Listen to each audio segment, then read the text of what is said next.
इतनी व्याकुल क्यों दिखाई दे रही है? तुम्हारे मुखमंडल पे ये उदासी का क्या कारण है? सफाई। अरे बुढ़िया, तू कुछ बोलती क्यों नहीं? क्या तेरे मुंह में जीवा नहीं है? मेरे राम को कल अयोध्या का राज्य मिलने वाला है। अयोध्या के अंदर सारी प्रजा सुखी है, मन के अंदर खुश है, और तेरे मुखमंडल पे ये उदासी, इसका क्या कारण है? देखिए महारानी, मुझे कौन शिक्षा देगा? मैं किसके बहका में आऊंगी?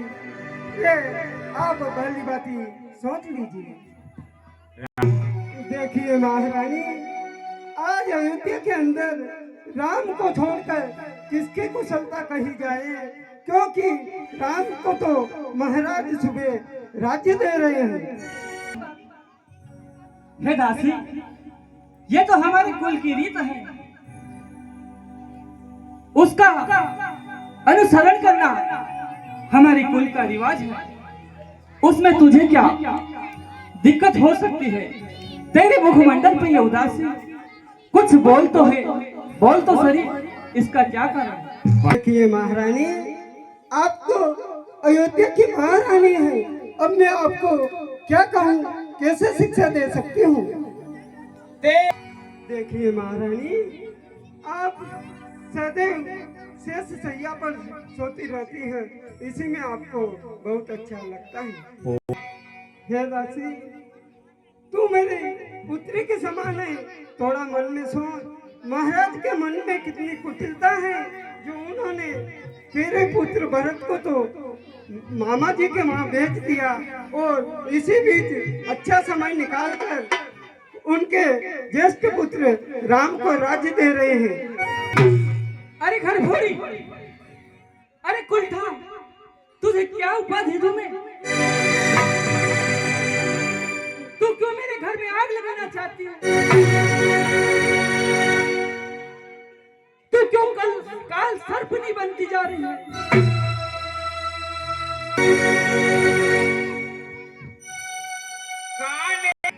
अरे कर्मजली, मैंने सुना है काने खोड़े कुबड़े, इनके अंदर कुछ न कुछ खोट अवश्य होता है। तो उससे भी ऊपर निकली है।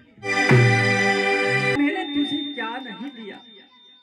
मैंने तुझे मेरी सबसे अच्छी दासी बना के रखा, और दासी तत्व तो आज दिन तक नहीं रखा। मैं तुझे माँ के समान मानती हूँ, फिर तू ऐसी उल्टी सीधी पट्टी मुझे क्यों पड़ा रही? देख पुत्री, मैंने सदा तेरा हित ही सोचा है। अरे मंथरा, मैं इस सपने में भी तेरे बारे में वो विचार नहीं सोच सकती। तू मुझे प्राणों से भी अधिक प्यारी लगती है, लेकिन जो आज तू यह जहर घोल रही है, यह चंद्रमा के अंदर उसी काली परछाई की तरह दिख रहा है। अवश्य ही तू मेरे जीवन में कुछ कुपात्र बनकर के आई है।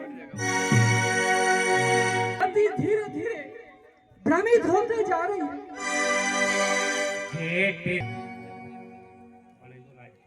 अरे पास में आ मेरी सबसे अच्छी दासी, तू मेरे साथ पियर से मेरे साथ यहाँ आई है। मेरे माता पिता ने तुझे इसीलिए भेजा है कि तू हर प्रकार से केकई का साथ देना। लेकिन अरे मंथरा, तू क्या कहना चाहती है? मेरे विचार में कुछ भी समझ नहीं आ रहा। राम तिलक और मेरे प्राणों से भी अधिक प्यारे मेरे आंखों के नयन, मेरे आंखों के तारे, राम को कल अयोध्या का राज्य मिलने वाला है, उसमें तेरा क्या भला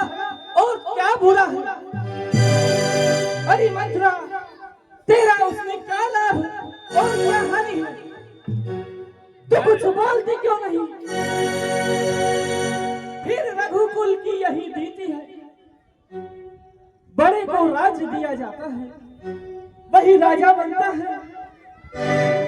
फिर मेरी दीदी कौशल्या ने भी मेरे बारे में कभी को विचार मन में नहीं लाई। अरे मैं मेरे बेटे भरत की सौगंध खाकर के कहती हूँ, मेरे मन में तेरे प्रति कभी भी कोई विचार नहीं आया।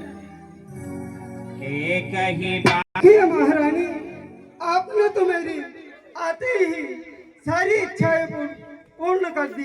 अब मैं कुछ कहने योग्य नहीं हूँ। कहा मुझ आपने तो पहले ही मेरा नाम गलफोड़ी कुबड़ी रख दिया है, इसलिए दासी की बात को कौन मानते हैं। अरे मंत्रा, तू मेरी माँ की समान है, तू मेरी बातों को अन्यथा मत ले, क्योंकि हे माँ, हे कुबड़ी, हे दासी, मेरे मन में जो विचार आया है सो मैंने बोल दिया। उसमें तू कुछ भी गलत कहा हो तो मुझे क्षमा करना।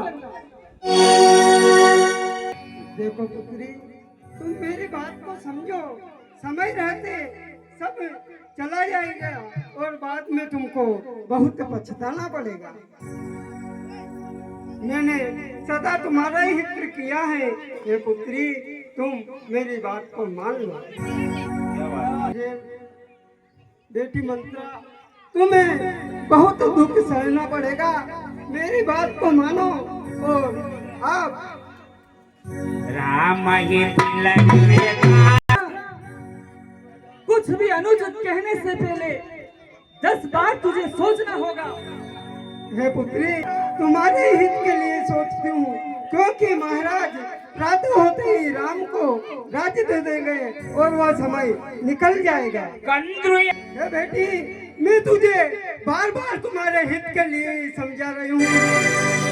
मैंने सदा तुम्हारा ही हित सोचा है, क्योंकि कंदू ने को दुख दिया था और कौशल्या तुम्हें बहुत दुख देगी और तुम्हें शोक का दुख सहना पड़ेगा। अरे मंत्रा, तेरी बात को सुन करके मुझे कुछ संकेत सा प्रतीक होता है। कई दिनों से मेरी जो बाई आंख फड़क रही थी, अवश्य ही यह उसी की सूचना है। बेटी, मन में मैं निरंतर हो, क्योंकि मैंने सदा तुम्हारे ही हित के लिए सोचा है। सो तो ठीक है, लेकिन मैं कभी भी कौशल्या की सेवकाई स्वीकार नहीं करूं। जब ते इसलिए मैं तुझे समझा कर कहती हूँ कि तुम मेरी बात को मानकर अपने पुत्र भरत को राज्य मांगो। कोई वरदान तो हे मंत्रा, मैं क्या करूं? कुछ मुझे उचित समझाइश दे, जिससे मेरा भी भला हो जाए और इस हरी भरी वाटिका के अंदर भी कुछ दोष न लगे, मेरी अयोध्या भी सकुशल रहे। देखो पुत्री, मैं तुम्हें याद दिलाती हूँ, क्योंकि एक समय तुम देवासुर संग्राम में महाराज के साथ युद्ध में गई थी, जरूर गई थी। मैंने महाराज की वहां किस प्रकार से सहायता की, किस प्रकार से रक्षा करी, वो मैं तुम्हें कहानी पहले समझा चुकी थी। तो तुझे वो भी याद हो गया कि उस समय महाराज ने तुम्हें 2 दान क्या बात है? दिए थे। हाँ मंत्रा, मुझे याद है, महाराज ने धरोहर के रूप में मुझे 2 वचन अभी भी उनके पास रखे हुए हैं। पुत्री, मैंने तो तेरा हित के लिए ही सोचा है। अब वह समय आ गया है, इसलिए तुम मेरी बात को मानकर इस कार्य को रात में बिगाड़ कर प्रातः होते ही महाराज से अपने दोनों वरदान को मांग लेना। सोता ही रात है। देखना बेटी, मेरी बात को ध्यान रखना। पहला वरदान तो ये मांगना कि अपने पुत्र भरत को अयोध्या का राज्य मिले, और दूसरा वरदान यह मांगना कि राम को 14 वर्ष के लिए वन। भूपति और हे पुत्री, तुम मेरी बात का ध्यान रखना।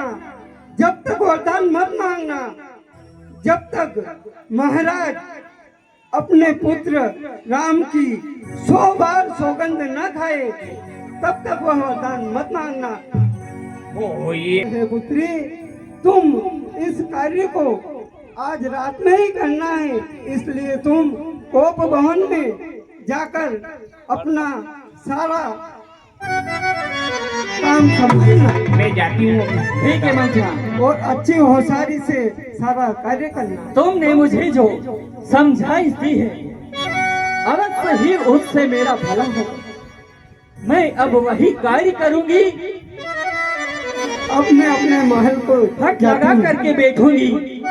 महाराज अयोध्या नरेश जब तक मेरी बात को नहीं मानेंगे, मैं कोप भवन से बाहर नहीं आने वाली।